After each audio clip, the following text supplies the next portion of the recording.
어떤 사람들은 18세에 늙고 어떤 사람들은 90세에도 젊다. 시간은 사람들이 만들어낸 개념일 뿐이다.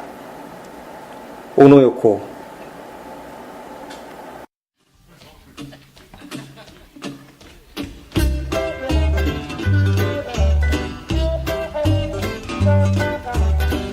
I'm just a desperado, craving you so desperately. As long as I'm at large, my heart's in jeopardy.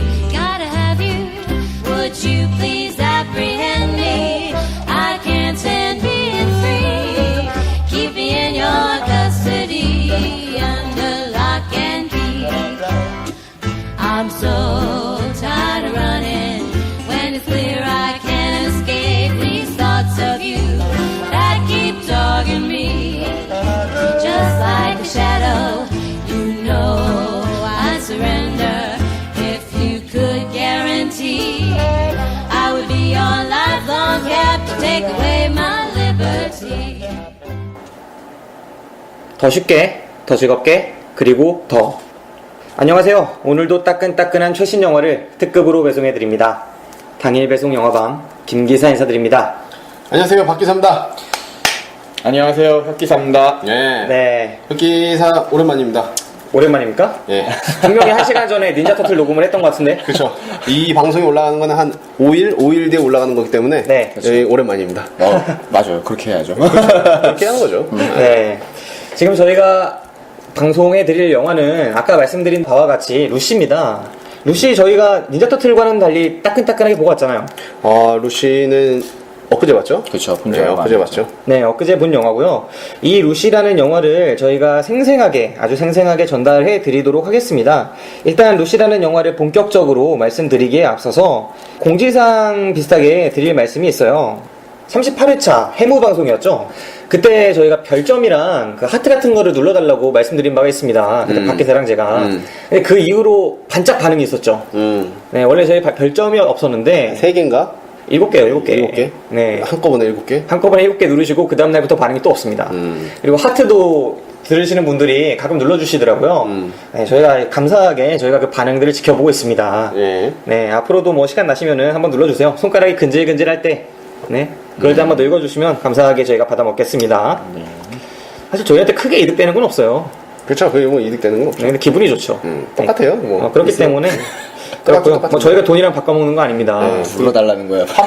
그게 파달 이런 게 아니기 때문에. 네, 후원금이 전혀 이게 후원금이나 이런 거랑 상관이 없지만 그냥 왠지 기분이 좋기 때문에 그런 리액션이 있다는 자체가 기쁘지 않습니까? 그럼요. 물론 저희는 댓글을 가장 환영하고요. 그리고 저희 메일 주소를 다시 한번 알려드릴게요. 저희 메일 주소는 DPS, 알파벳 DPS, 숫자 1438입니다. 네. DPS1438 gmail.com으로 여러분들의 사연, 그리고 뭐 온갖 그런 제안들, 그리고 뭐 욕설, 이런 것들 다 글로 보내주셨으면 좋겠어요. 아직까지 메일 보내주신 분이 2통 받았는데, 그 국뽕 얘기 제가 드리지 않았습니까? 오자마자, 읽자마자 지운 분노의 메일 몇 통 왔었어요. 꼭 그렇게 충분히 알려드리지 않아도, 이렇게 공지사항 보고 알아서 이렇게 악플 보내주시는 그런 분들. 네. 지웠어요, 그거? 바로 보자마자 줬죠. 사실 제가 국뽕을 맞은 건 아니고, 그냥 명량 해전 액션을 괜찮게 봤던 거고요. 그런 메일이라도 사실은 환영합니다. 네, 제가 순간적으로 욱해가지고 지웠는데 좀 소개해드릴 걸 그랬어요. 그렇죠. 한번 읽어주셨어야죠. 네, 장문의 뭐 그런 문자였는데. 소중한 의견이었는데. 네, 그리고 그래요? 그건 그렇고요. 그리고 또 저희가 아이튠즈에서 방송이 상당히 잘 나가고 있습니다. 예. 팟빵에서는 아직 반응이 좀 안 오는데 아이튠즈에서는 상당히 지금 많은 분들이 들어주시더라고요. 꾸준히 그래도 탑10 안에 왔다 갔다 거리고. 그 지난번에 3위까지 갔었잖아요. 하루는 그렇죠. 3위 또 하루는 4위였는데 위에 시네타운이랑 그 뭐지 무비버스터? 뭐 그런 방송밖에 없었어요. 네, 아무튼 그렇다는 점도 여러분의 그런 관심 아이튠즈는 우리가 못 듣나요? 들을 수 있는데 그 아이폰 쓰는 사람들만 들을 수 있죠. 순위도 안 보이던데 하려고 하니까. 그러니까 아이폰 쓰는 사람만 볼 수 있어요. 보는 것도? 네. 그래서 제가 아이패드로는 볼 수가 되게 있는데 폐쇄적이네. 핸드폰으로 못 보죠. 엄청 폐쇄적이네. 네, 그렇고요. 그 다음에 저희 방송을 세계 각국에서 들어주고 계시더라고요. 네. 그래서 간단히 저희가 소개를 해드리려고 합니다. 일단 미국에서, 물론 한국의 청취자가 가장 많죠. 미국, 이탈리아, 중국, 일본, 그리고 GB는 뭐지? 그레이트 브리튼, 영국. 그 다음에 호주, 베트남, 그리고 독일, 캐나다, 러시아, 프랑스, 그리고 마지막으로 가장 충격적이었던 세네갈. 뭐 이렇게 많은 것들에서 듣고 계십니다. 특히 이 세네갈에서 청취해주셨던 분은 정말 저희 아프리카 첫 번째 청취자세요.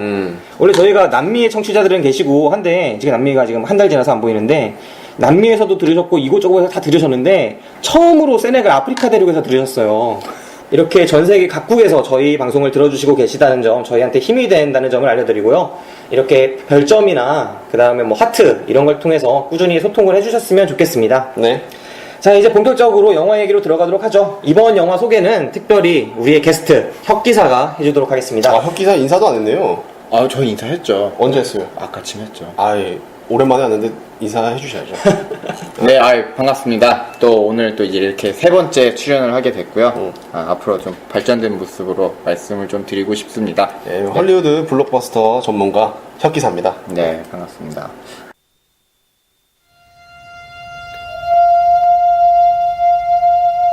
What happened?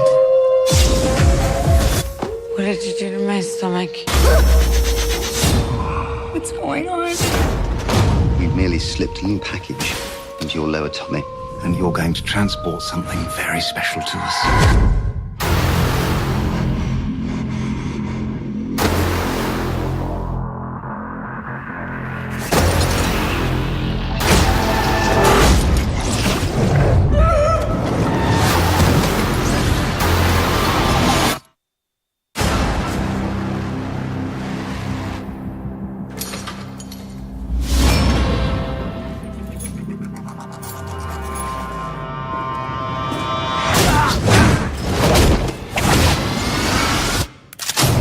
Hey!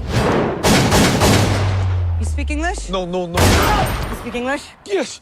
Take me to the hospital now. Hasumila. Somebody put a bag of drugs inside me. I need you to take it out. It's leaking. It is estimated most human beings only use 10% of their brain's capacity. Imagine if we could access 100%. Interesting things begin to happen. Yes? Professor Norman, my name's Lucy. I just read all your research on the human brain.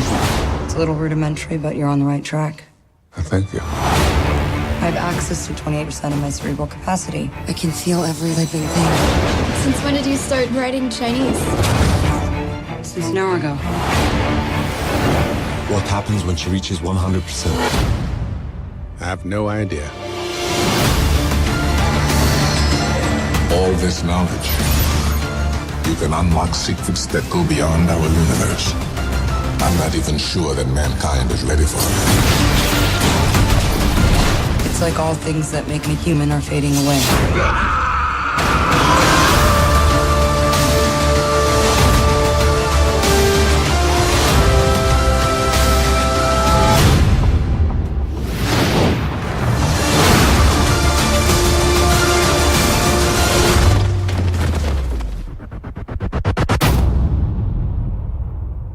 루시에 대해서 네. 간단하게 줄거리 설명하겠습니다.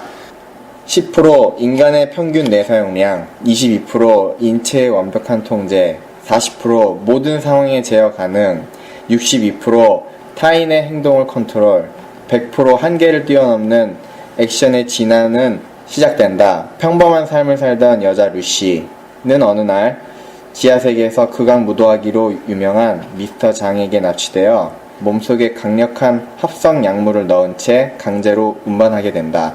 다른 운반책들과 같이 끌려가던 루시는 갑작스런 외부의 충격으로 인해 몸속 약물이 체내로 퍼지게 되면서 그녀 안의 모든 감각이 깨어나기 시작하는데 네. 감사합니다. 네, 여기까지가 영화 줄거리입니다. 기본적인 줄거리고요. 그 혁기사가 10%, 20% 뭐 이렇게 말씀해 주시지 않았습니까? 네. 이게 영화 전개예요. 이 컴퓨터에 뭐 로딩되는 것처럼 1부터 100까지 이렇게 뇌 사용량이 20%부터 100% 쓰기까지 루시가 그렇게 영화가 기본적으로 흘러갑니다. 이 영화 감독은 그 유명한 릭배송이에요. 네. 릭배송 영화 보신 것들이 있으세요? 택시 맞죠, 택시. 네, 택시. 그리고 뭐 레옹. 그 다음에 뭐 그랑블루. 뭐 유명한 영화들이 많죠. 그 릭배송이 지금 헐리우드 가가지고 계속 이상한 영화만 찍어내다가 주구장창 찍어내다가 오랜만에 또 그럭저럭 영화다운 영화를 한 편 찍어낸 것 같습니다. 루시입니다. 오랜만에 찍은 거네요, 그러면? 그렇진 않죠. 제가 그 올해 초에 위험한 패밀리라는 릭배송 영화를 친구한테 보여줬다가 싸대기 맞을 뻔했어요. 아, 그 릭배송 영화예요? 아니면 릭배송 영화입니다. 제작이에요? 아니 감독입니다. 아, 감독? 요즘에 돈 버는데 바빠가지고 이 사람이 각본이랑 제작만 막 하고 그러다가 제작하는 건 몇 번 봤는데. 가끔 감독을 해요. 근데 예전 같지 않습니다. 예전에 그 레옹 만들 때 릭배송이 아니에요.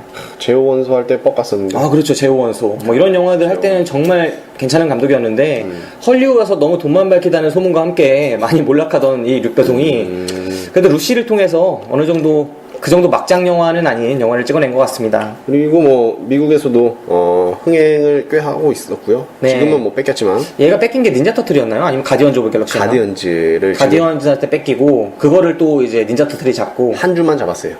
아 그래요? 한 주 잡았는데 다시 가디언즈예요. 아 그래요? 닌자 터틀이 한 주밖에 못 잡았어요? 네, 가디언즈가 엄청난 흥행 수입을 올리고 있다고 합니다. 명량 수출해야겠네. 상영관 한 80% 독점한 다음에 그러니까. 그러면 또 명량이 잡을 거 아닙니까? 지금 여러분께서는 김기사 박기사가 진행하는 당일 배송 영화방을 듣고 계십니다. 우리들의 팟캐스트 방송국 DPS. 자 이제 오늘 본격적으로 영화 소개로 들어가죠. 믹배송과 함께 주연 배우 스칼렛 요한슨 그리고 모건 프리먼 쟁쟁하요. 그 다음에 최민식입니다. 한국 배우가 이렇게 헐리우드 영화에서 이렇게 비중 있는 역할을 맡았던 사례가 없는 것 같아요. 뭐 사례가 있다고 하면은 뭐 이병헌 씨, 뭐 지하이조에서 네. 말 못하는 칼잡이 역할로 나왔고 그리고 이번에 뭐 터미네이터에서 이제 악역으로 또 나오죠. 네, 티처닌가로 나온다고 하죠. 가장 강력한 악당으로 네. 나왔던 이병헌 씨가 이제 나올 거고, 그다음에 헐리우드 영화라고 하면은 또 뭐 주연을 맡은 배우들도 있습니다. 누구 있습니까? 비정지훈 씨가 아 닌자 어쌔신에서 이 닌자 어쌔신 괜찮죠. 닌자 어쌔신이라는 영화에서 했었고, 그리고 G.O.D의 박준영 씨가 드래곤볼에 나왔었죠. 야무치로. 잘하네요. 그럼요. 이쪽이 국뽕 맞았네. 네. 한국 배우 줄줄이 꿰네. 빠삭합니다. 네. 저희 국뽕 잡고 그러는데 그런 메일 다시 보내주시면 또 환영합니다. 예, 그 지우지 마세요. 읽어드려야 돼요. 아, 분노해서 찍었어요. 네. 순간적으로. 악플도 리플이다. 가짜 보낼까 고민했었는데. 악플도 리플이다. 네, 그랬고 제가 요즘에 사실 이렇게 악플 같은 거에 요즘 너무 많이 먹다 보니까 이렇게 민감합니다. 네, 악플을 김 기사가 좀 많이 먹어서 요즘에 밥 안 먹어도 배부르다는 소리가 네. 무슨 소리인 줄 알겠다고 하더라고요. 네, 그래서 제가 신문기사 가끔 쓰면은 댓글들이 많이 달리는데 괜찮더라고요. 그 신문 기사는 뭐였죠? 두근두근 내 인생이라는 영화의 기사에 다음에서 이제 포털 메인에 갔었어요. 네. 근데 거기에 이제 송혜교한테 돈을 얼마 받았냐고. 3만 원도 못 받았습니다. 네, 송혜교한테 받기는커녕 그 신문사에 3만 원도 못 받았고요. 네. 제가 송혜교 씨한테 돈이라도 받고 했으면 억울하진 않지. 얼굴이라도 보고 했으면 네, 그렇죠. 상관이 없을 텐데, 이게 저희가 그게 올라가도 한 3만 원 정도 기사값으로 그 정도 받는데, 뭐 댓글들은 뭐 도대체 얼마를 쳐받았냐 뭐 네. 이런 글들도 있고, 네. 아주 이제 한참 자라나는 꿈나무 김 기사한테 그 기레기라는 기레기 네. 그런 소리들도 쓰고 있고, 사실 정말 오해하시는 게, 기자들도 물론 뭐 기획사 이런 데서 돈 받고 쓰시는 분들도 계시겠지만 사실 순수하게 본인 생각을 쓰고 2-3만 원 받으시는 분들도 계세요. 근데 그거를 얼마 받았냐 받고 욕먹으면 차라리 낫죠. 그 답변도 못하고. 예전에 네. 한번 답변 싸우지 않았습니까? 고질라 때 한번 답변했다가 싸우다뇨. 네. 싸우다가 키보드 어려워된 것 같잖아요. 네, 아무튼. 답변했다가 크게 대인 적이 또 한 번 있어서. 네, 고질라 때 이제 네티즌과 한바탕 하다가 그때 좀 반응이 안 좋아서 네. 이번에 좀 반응을 안 하고 있죠, 김 기사가. 네, 그렇습니다. 네, 어쨌든 뭐 댓글들이 많으니까 네. 아무튼 뭐 관심이라고 생각을 하고. 저희 팟캐스트에도 그런 댓글들 좀 달렸으면 좋겠어요. 이 박기사랑 같이 있을 때 응원의 그런 응원이라도 받을 수 있으니까. 그렇죠. 네, 그렇습니다. 자, 이제 이 근데 영화의 다른 팟캐스트들도 이렇게 댓글이 원래 없나요? 다른 팟캐스트들은 제가 봤는데 댓글 엄청 달리는 것 같아요. 예. 이게 우리 팟캐스트가 인기가 없어서 그런가 하는데 또 아이튠즈에는 또 많이 듣잖아요. 아이튠즈에서는 팟빵으로 안 쓰니까 그렇죠. 아, 그렇구나. 아이튠즈에서 댓글 어떻게 다는지 모르겠어요. 아이튠즈에서는 그 팟빵 연계가 아니고 팟빵에서 듣는 그래서 제가 사람들만 쓰는 거 지금 아니에요? 메일 불러드리는 게 아이튠즈 분들은 혹시 팟빵으로 오셔서 다시면 더 좋지만 아니면은 메일이라도 보내주세요. 네, 많이들 들으시는데 이렇게 전 세계적으로 이렇게 듣고 계시는 분들, 네, 고향이 그리우실 때 저희와 한번 대화했으면 좋겠습니다. 그리고 최민식이라는 그 배우가 이번 영화의 특이한 점이 이제까지 헐리우드 배우들 간 사람들은 영어 썼어요. 그렇죠. 영어 썼죠. 대놓고 한국어 하는 게 흔치 않고 중간에 그 장면도 있잖아요. 루시가 직접 이 말이 뭐냐 이렇게 물어보니까 코리안이라고 한국말이라고. 대놓고 이렇게 하는 게 좀 괜찮은 것 같더라고요. 그리고 근데 이게 약간 윗배송이 의도한 거라고 하더라고요. 처음에 이제 미국에 개봉했을 때도 네. 최민식이 얘기하는 게 자막으로 안 나온대요. 그냥 생으로 한국어로 네. 나오는데요. 그리고 왜 자막으로 안 넣냐 그러니까 스칼렛 요한슨 네. 그 느낌을 그대로 살린 거죠. 무슨 말인지 못 알아먹다가 나중에 알아먹잖아요. 그 느낌을 살리려고 일부러 그랬다고 하더라고 초반에. 박 기자가 아까랑 다르게 좀 기여하네요 방송에. 그럼요. 왜냐하면은 제가 프로그램에 기여하는 게 굉장히 큽니다. 저희 팬들도 있고. 무슨 말이야? 기승전이 없고 결론만 있어 얘는. 겸손이 없어 어떻게? 겸손이 왜 필요합니까? 네. 겸손이 필요한 이유를 잘 모르겠고요. 어쨌든 박 기사의 팬분들이 무슨 말이야? 계시기 때문에 저희 프로그램에 기여하는 바가 그 정찬우 씨 댓글 달아주신 분들. 네, 원래 밑도 끝도 없습니다. 원래 이런 게 매력입니다. 네, 아무튼 그 한국말을 하는 게 또 좋고 옛날에 류배송이 그리고 택시 시리즈에 한번 그 한국인을 등장시킨 적이 있어요. 그 택시 기사로. 그래가지고 트렁크에 택시 운전을 하는 거예요. 운전을 하고 와서 일이 다 끝나니까 트렁크를 열었더니 사람이 하나 또 나와요. 그죠. 그래서 자기가 트렁크로 들어가고 그 트렁크에 있던 사람이 운전을 해요. 그러니까 이교대를 하는 거야. 돈이 없으니까 택시 한 대를 놓고 밤낮 없이 일한다고. 그리고 뭐 슈퍼에서 일하는 사람 뭐 이런 걸로 한국인들이 가끔 나왔거든요. 어디 네일숍 같은 데 가서 하고 뭐 중국인들이 한국인 연기하면서 한국말도 잘 못하면서 미용실에서 손톱 매니큐어 발라주고 이런 연기들. 그런 한국인들이 이제는 국제적으로 네? 여기 막 런던, 뭐 독일, 뭐 이런 곳들에서 막 마약을 파는 국제적인 범죄상으로 나옵니다. 네. 이거 뭐 크게 한국인의 그런 국위 선양은 아니지만 좋은 이미지는 존재감을 보여주는 그런 거 아니겠습니까? 그렇죠. 네.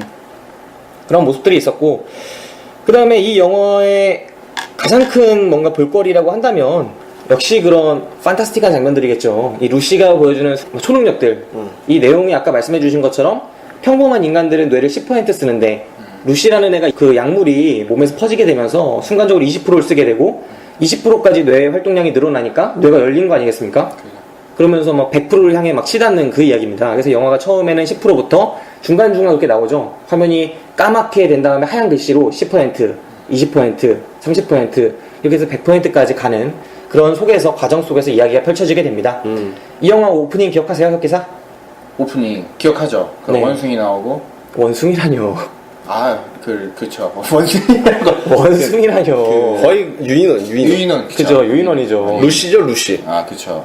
네, 이번 뭐 혹성 탈출에 나왔던 그 시저랑 걔네도 원숭이라고 부르니까 화냈어요. 몽키라고 부르니까 유인원이라고 불러달라고. 유인원. 그쵸. 네, 루시입니다. 그 나중에 가장 기억에 남는 장면이 그 장면이잖아요. 루시랑 루시가 만나서 이티놀이 하는 장면. 이티놀이나 천지창조입니다. 천지창조. 이티놀이 하는 장면이 하나 있어요. 천지창조. 여기 또 천지창조라고 하네. 네. 그 그림의 중간에 보여줬잖아요. 그 손가락 맞대는 그 신과 인간 아담 뭐 이렇게 손가락 맞대는 장면이 있었는데 그 장면 이후에 이제 갑자기 우주로 뻥 튀더니 우주에서 막 블랙홀까지 가는. 그렇죠. 이티놀이 네. 했던 장면. 이티놀이라고 하니까 되게 감명하네요. 네, 그런 장면들이 있었습니다. 그렇죠. 이 영화의 그 첫 장면은 이 스탠리 큐브릭의 2001 스페이스 오디세이라는 영화를 떠올리게 해요. 혹시 그 영화 아세요? 저 잘 모르겠어요. 저도 모르겠네요. 그 영화가 처음에 유인원들이 처음에 나와서 막 놀고 있어요. 서로 영역 다툼하고 있는데 유인원 두 무리가 부딪힌 거예요. 근데 한 무리는 패거리가 좀 더 많았고 한 무리는 좀 더 약한 패거리로 나와요. 그래서 먹을 거를 두고 싸우나 아니면 영역을 두고 싸우나 이러는데 그 상황에서 서로 와서 막 위세 싸움을 하죠. 걔네는 와서 막 소리 지르고 막 몸 크게 보이게 하고 막 이러고 있는데 중간에 이렇게 뼈다귀 같은 게 하나 놓여 있는 거예요, 옆에. 그래서 그 작은 패거리 거기에 남자애가 그거를 딱 짚더니 계속 쳐다봐요, 그 뼈다귀 하나를. 계속 쳐다보다가 그걸 딱 짚습니다. 그리고 처음으로 막 그걸 두들기기 시작하는 거예요, 땅에서. 도구를 처음 쓰는 거죠, 인류가. 도구를 처음 쓰다가 막 두들기면서 그걸 가지고 이제 애들을 물리치고 이렇게 하거든요. 그 다음에 이제 그걸 가지고 막 두들기다가 그거를 막대기를 하늘로 딱 던져요. 그러니까 막대기가 빙글빙글하면서 올라갈 거 아니겠습니까? 올라가더니 그게 하늘 높이 올라가더니 우주로 갑자기 바뀌더니 우주에서 빙글빙글 돌고 있는 커다란 우주 정거장 같은 모습으로 바뀝니다. 그러니까 인간이 처음 도구를 써서 그 도구가 나중에 발전을 거듭해서 커다란 이제 우주 비행선까지 나아갔다라는 걸 보여주는 장면이거든요. 그래서 그 영화가 이제 우주 이야기로 또 변하는 그런 영화인데 그 영화를 떠올리게 하는 오프닝이었어요. 그러니까 그 유인원이 나와서 오프닝에 유인원이 나온다는 자체가 그렇고 그리고 이 영화가 중간중간 우주까지 연결이 되고 또 거대한 우주에서 뭐 시간과 공간 뭐 이런 것들을 다룬다는 측면에서도 그렇고 상당히 많은 부분에서 2001 스페이스 오디세이라는 영화를 떠올리게 하는 그런 영화가 아니었나 생각을 해봅니다. 자, 이 영화에 대해서 각자 뭐 좋게 봤던 장면들, 뭐 기억에 남는 장면들을 이야기를 해보면서 한번 이야기를 풀어가 볼까요? 방송. 사실 이거 좋은 영화, 나쁜 영화라고 말하기에도 참 규정을 짓기가 힘들어요. 영화를 보고 나서는 머리가 아프기 때문에 사실 이게 좋은 영화다, 나쁜 영화다 이렇게 규정 지을 수 있는 영화는 아닌 것 같더라고요. 진짜 저도 그 말에 동감을 네. 하는 게 네. 보고 나서 머리가 아프더라고요. 내가 생각을 많이 했나? 그러니까 네.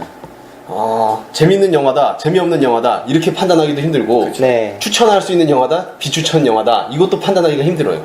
보고 나면은 그냥 머리가 아파요. 그리고 재미없던 장면도 있고 재밌던 장면도 있고 그거를 판단하기가 되게 힘든 영화인 것 같아요. 그쵸. 보고 나니까. 그리고 제가 조금 기억에 남았던 게 네. 그 초반에 이제 루시가 이제 붙잡혀 가면서 네. 동물의 이제 왕국? 약간 동물의 왕국이 중간중간에 그런 부분들이 나왔었어요. 난 이걸 왜 이걸 집어넣나 이런 생각이 들 정도로 이 영화가 지금 혁기사가 말하는 장면이 네. 되게 유의미해요. 이게 편집상의 특이한 점이 분명히 있죠. 그죠. 이 장면 이전에 처음 특이했던 장면은 리차드.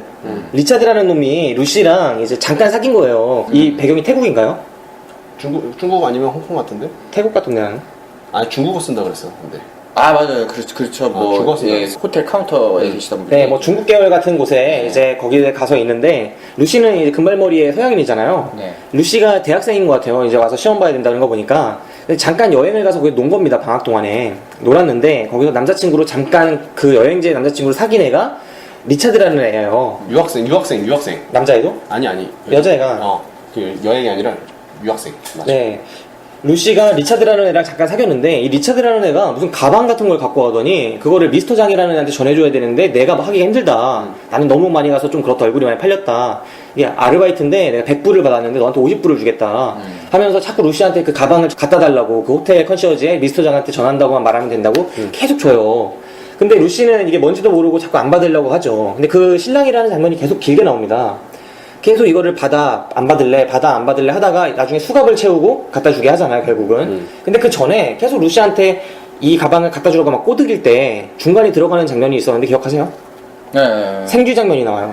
그죠. 네, 쥐덫이 하나 있고 그 앞에 생쥐가 하얀 생쥐가 그 쥐덫에 다가갈까 말까 이렇게 왜냐면 치즈가 있으니까 끌려가지고 다가갈까 말까 이걸 물까 말까 하는 장면이 그 리처드라는 남자애가 루시한테 이렇게 떡밥을 막 던지는 장면, 이걸 가방을 갖다 주라고 이렇게 하는 장면이랑 겹쳐서 편집이 돼서 나오죠.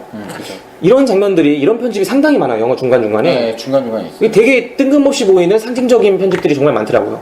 그러니까 루시가 누구한테 잡혀서, 그 악당들한테 잡혀서 갈 때도 그 치타 같은 이제 맹수가 그 가젤 같은, 영양 같은 초식동물을 바라보고 나중에 다가오고 이런 장면들이 그 상황에 맞게 딱 보여주죠. 그죠. 그 컨시어지한테 가가지고 그 덩치 큰 한국인들 이 여러 명이 다가올 때 치타가 동물한테 다가오는 장면을 교차 편집해서 이게 좀 색다른 영화다. 이제까지 기본적으로 영화는 되게 자연스럽게만 편집을 하는데 이 영화는 되게 튀게 편집을 한다. 좀 생각하라고 편집을 한다라는 느낌이 있더라고요.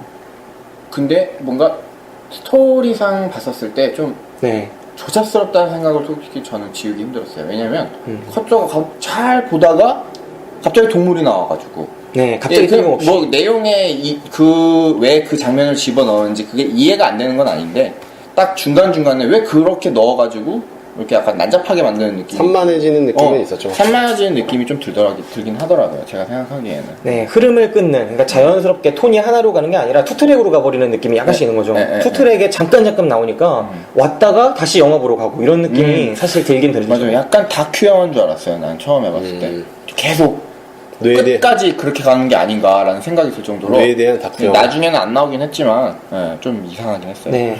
박 기사는 이런, 우리가 한번 다뤘던 영화 중에 이런 편집을 썼던 영화가 있었어요. 혹시 기억하세요? 뭐 있었죠? 박 기사는 기억 못할 것 같아서 내가 물어보는 건데, 맞아, 좀 비슷한 게 있긴 했었죠. 영화를 말해줄게요. 황제를 위하여.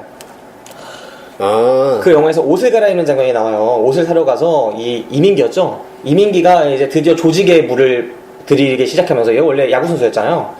조직에 빠져들면서 옷을 사는데 순간적으로 호랑이가 딱 나와요. 진짜 뜬금없이 호랑이 얼굴이 딱 나온 다음에 다시 이민기로 넘어가서 이런 편집을 통해서 약간 상징적으로 일깨우는 거죠. 그러니까 뇌가 자연스럽게 영화를 보면 따라가잖아요. 요즘 영화들은 상업적으로 잘 만든 영화들은 생각할 시간을 안 주고 쭉쭉 가는 영화가 많은데 일부러 깨우는 거예요, 뇌를. 야 봐라, 이런 장면이다 하고 막 하는 건데 이게 요즘 관객들한테는 안 좋게 여겨질 수도 분명히 단점이 있을 수 있는 그런 편집이 아닌가. 호불호가 확실히 갈릴 것 같아요. 확실히 갈리는 그런 편집이 아니었나 생각을 해봅니다. 아무튼 류배송이 그런 편집을 했다는 자체는 생각해보라고 하는 측면이 분명히 있었던 것 같아요. 의도가. 그렇겠죠, 아무래도. 네, 이 영화는 생각하는 영화다. 그런 의도가 강하게 깔려 있었던 것 같아요. 상상력이 근데 거의 그 베르베르. 네, 거의 그 수준이던데요. 상상력이. 그죠. 뇌에 대한 상상력 자체가 왔다 갔다 하는 게. 좀 한 뭐 후반 뇌의 능력을 한 후반 때까지 쓰는 그 장면서부터는 좀 너무 내용이 산으로 가는 것 같다는 느낌이 좀 없지 않아 있었어요. 그러니까 네. 진짜 저 형 과연 저렇게 될까라는 생각이 들고 막 그렇긴 하더라고요. 하긴 뇌가 그 영화 속에서 모건 프리먼 대사에서도 나오지만 뇌를 30% 이상 쓰면은 동물도 그 정도 쓰는 동물이 아무것도 없기 때문에 어떻게 될지 여기서부터 상상의 영역이고 공상과학의 영역이다라고 얘기를 하잖아요. 네. 영화 자체가 딱 그 정도 30% 이상부터는 진짜 공상과학으로 가요. 그렇죠. 그러면서 공상과학을 넘어서서 50% 60% 가버리면 이제 우주로 막 날아가고 시간과 공간에 대한 이야기로 바뀌어버리죠. 그렇죠. 시간과 공간이라기보다는 그냥 시간에 대한 얘기죠.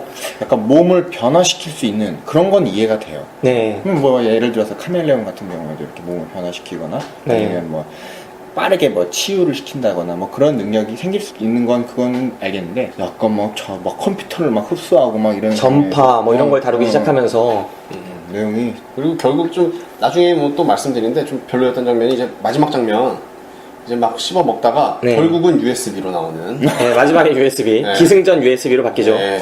그게 도대체 몇 기가짜리였는지. CD도 있었을 텐데. 네. 확실히 이 영화 자체가 그 박기사랑 혁기사한테 좋게 본 건 아닌 것 같습니다. 왜냐면 닌자 터틀 때는 이게 계속 짜내려고 해도 단점이 안 나왔거든요. 그렇죠. 지금 툭 치기도 전에 지금 단점이 술술 나오고 있어요. 네, 단점 이게 그러니까 장단이 확실한 영화니까. 네, 말씀드렸잖아요. 이게 좋다고 할 영화라고 평가하기도 그렇고 나쁜 영화라고 평가하기도 참 애매한 영화예요. 참. 그렇죠. 네, 이 영화가 정말 뇌에 대한 상상력에서 출발한 영화고 그렇게 해서 끌어가는 영화다 보니까 뇌와 시간이에요. 결국 이 영화의 키워드는. 되게 철학적인. 네, 철학적인 부분이 정말 많아요. 네. 그래서 이 영화를 뇌를 100% 사용하게 되면은 뇌의 모든 가능성을 다 쓰는 거 아니겠습니까? 아까 그 전파 얘기가 왜 나오냐면 뇌가 사실은 파장이에요. 뇌파예요. 뇌파니까 그걸 극대화 시키다 보면은 그 파장을 이용해서 할 수 있는 걸 다 할 수 있다고 가게 되는 거죠.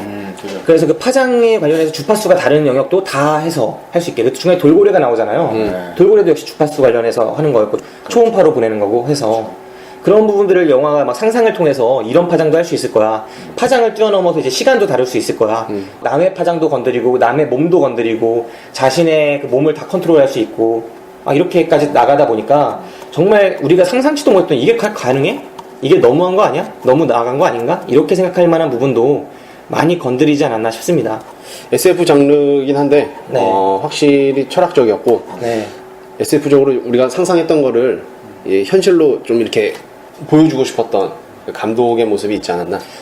이게 그리고 약간 이런 류의 비슷한 영화가 하나 있어요. 뭡니까? 리미트리스라고. 리미트리스? 무슨 리미트리스. 영화예요? 이것도 이제 그 어떤 한 남자가 무능력한 남자. 네. 이 무능력한 남자가 무슨 이제 약을 먹으면서 뇌를 모든 능력을 사용하게끔 깨우는 거예요? 깨우는 영화예요. 네. 그래가지고 그 약효가 떨어지면 뭐 다시 먹고 그러면 약간 다시 사용할 수 있고 막 이러면서 이 남자가 이제 개가천선을 하는 내용인데 이 내용이랑 루시 같은 경우에는 너무 뇌를 너무 활용을 해서 막 자기 몸 이제 변신도 시키고 막 이런 말도 안 되는 내용보다는 네.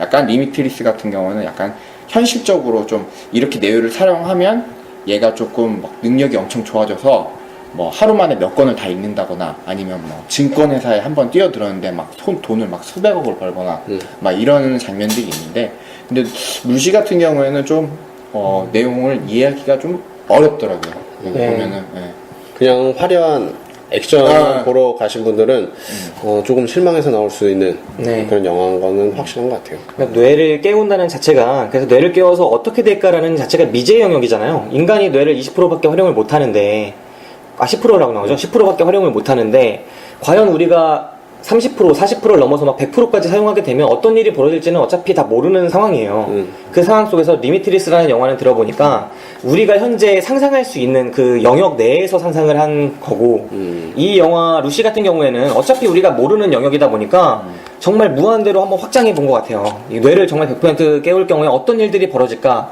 그리고 쭉 나아가서 이제 결말을 지어야 되니까 그걸 철학하고 연결시켜서 간 부분이 분명히 있었던 것 같죠. 되게 궁금한 게 있는데 아인슈타인은 몇 프로 썼어요?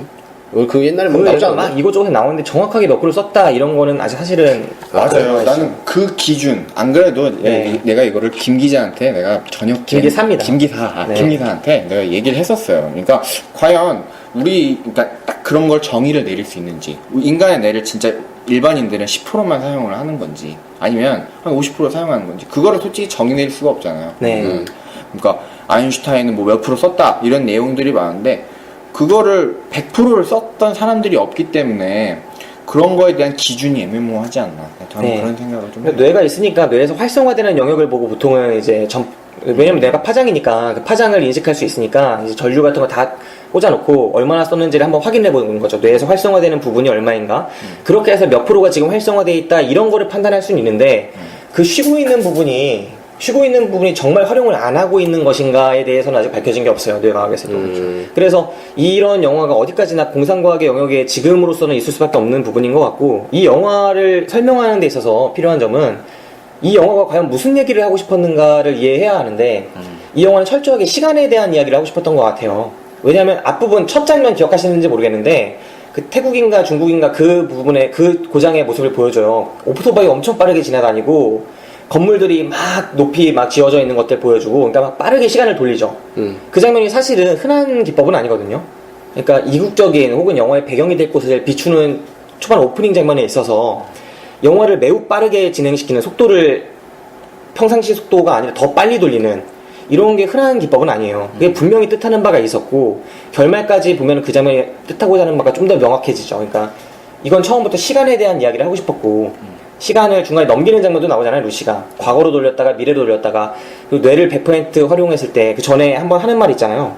극단적으로 속도가 빨라지면 공간은 무의미하다, 수학은 무의미하다라고 얘기를 하면서 사실은 세상이 물리학과 수학으로 다 설명이 되고 지배되는 것 같지만 사실은 시간이 모든 걸 규정한다. 인간이 지금 이 정도 수준에서 정체되어 있는 건 인간의 인식이 물리학과 수학의 영역에 멈춰져 있기 때문이고 사실은 시간이 모든 것을 규정하는데 그 속도 자체가 극단적으로 빨라졌을 경우에는 존재 자체가 사라지게 된다. 이렇게 하면서 이야기를 해버리잖아요. 그 부분의 설명이 사실은 되게 난해한 것처럼 여겨지는데 이 부분은 현대 철학에서도 논의가 되게 많이 되는 지점이에요. 그러니까 뭔가 존재한다고 할 때 사실은 시간과 공간이 X축과 Y축이 되어서 시간과 공간 속에서 존재를 한다 이런 얘기를 하는데 보통 많이 이 영화 자체가 시간과 공간 중에 공간의 영역 자체가 수학이나 물리를 통해서 설명이 되잖아요. 공간을 완전히 덜어내고 시간에만 집중한 것 같아요. 그러니까 시간에만 집중하다 보니까 이 영화 속에서 마지막 장면 있잖아요. 루시가 사라지는 그 장면도 사실은 시간만으로 설명이 된 거라서 그 극단적으로 이 사람이 뇌를 다 쓰게 돼서 극단적으로 빨라지고 극단적으로 무한해지고 극단적으로 막 영원하고 통하고 모든 거가 통하게 되니까 사라져버리는 그런 엔딩으로 가버리는 거죠. 그래서 막 나는 어디에나 있어 막 이렇게 되는 부분이 아직 우리가 완전히 이해하고 있지 못한 철학이나 과학 쪽에서 이걸 빌려와가지고 그냥 영화에 써버려서 뭔가 난해하면서도 뭔가 있을 것 같은 뭐 이렇게 가버리는 것 같아요. 영화가 뭐 없어진 게 그거 아니에요? 그때 그랬잖아요. 막 환경이 좋아지면은 독립하려 한다고 세포들이 예, 그래갖고 다 분리된 거 아닌가? 맞나? 세포들이 다 빠져나간 거잖아. 그러니까 몸 자체가 없어지는 거지. 나도 그 얘기 듣고 그냥 그런 줄 알았는데. 그지? 몸에 있는 세포들이 다 각자 살 곳을 다 찾아간 거야. 그 컴퓨터 이런 쪽으로. 그렇죠. 그지?